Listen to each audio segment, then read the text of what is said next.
turma! Hoje eu vim deixar uma dica rápida para resolver um barulho na suspensão traseira do Lada. Vou mostrar para vocês o que é. Olha lá, aqui está o eixo traseiro aqui do carro. Esse aqui é o cardan que vai lá para frente. Olha isso aqui.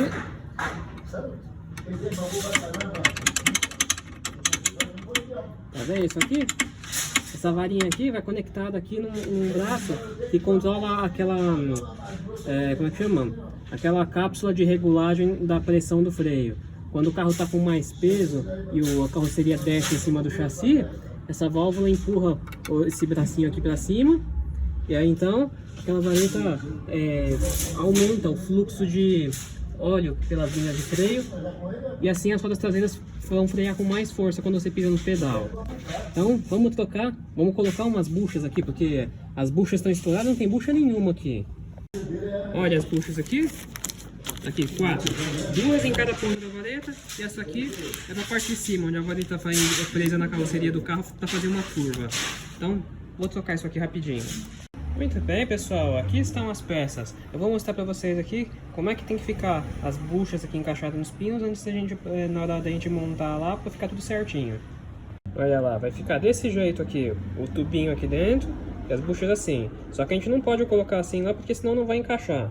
Primeiro nós vamos ter que colocar um lado lá na argola que tem lá no tubo do regulador e um lado lá no eixo. Aí depois a gente vem com a outra bucha e encaixa.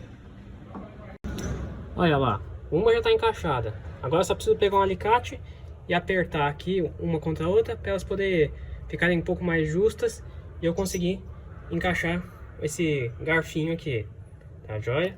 Aí depois eu vou fazer a mesma coisa aqui na argola de baixo. Colocar uma delas aqui.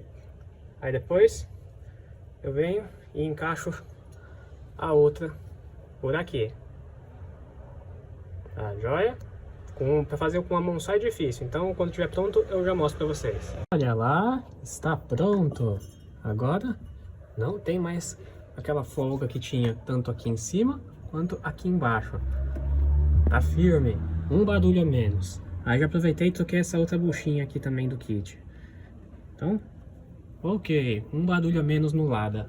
Tá aí a dica.